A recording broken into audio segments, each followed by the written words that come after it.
Hello everyone, my name is Cristian Negulescu. You know me for a lot of automation with UiPath. I did a lot of stuff with ChatGPT and UiPath. In the last part, I showed you an webhook that will start Teams. When something is working wrong in Orchestrator, this will communicate via webhook to Teams. So today I will show you how to communicate with Slack.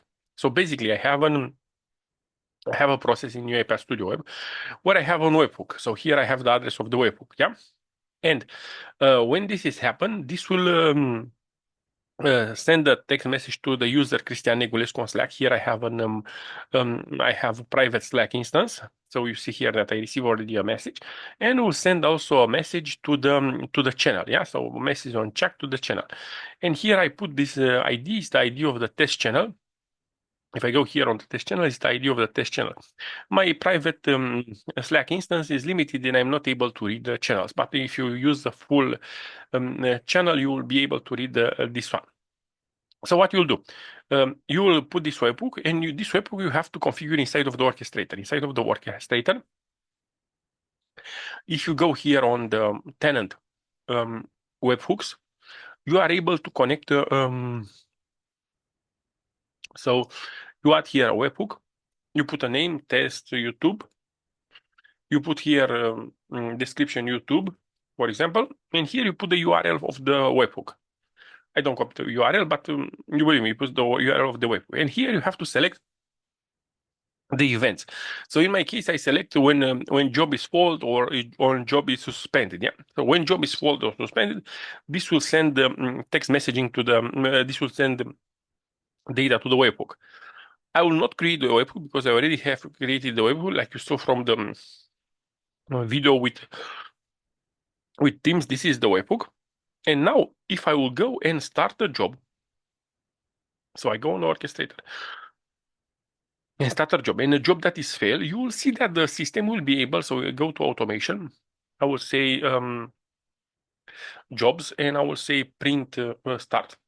Yeah, and I have a job that it's failing. So print JSON. It's a job that will address um, this will address something from the Excel that is not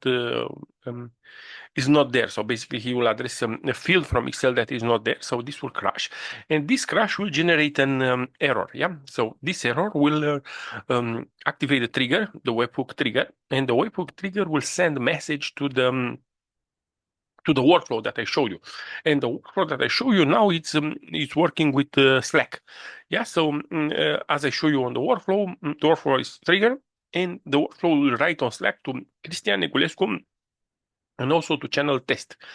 Yeah, so you see that the error job workflow was triggered, and you will see that we'll have in Slack um, this option. So in a few seconds, you will see in our Slack that I have the communication that what is wrong with my workflow.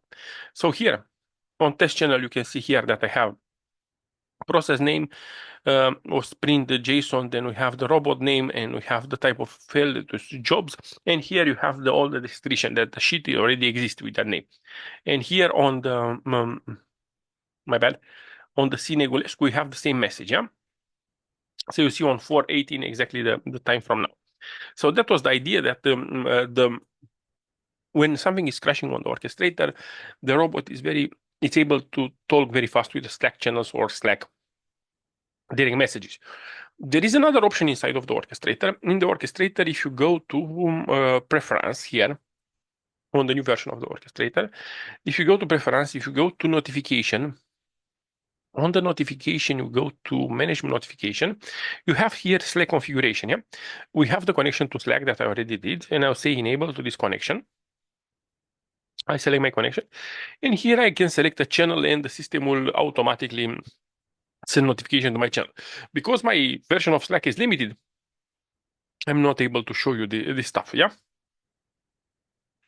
So that's the idea. So in this way, it's able to communicate directly without a workflow. But for me, to manage it is better to communicate via webhook to create a workflow that will respond to this webhook. So this is the way how to interact with Slack. And when something is happening on the orchestrator, you are able to send data to the Slack automatically. As usual,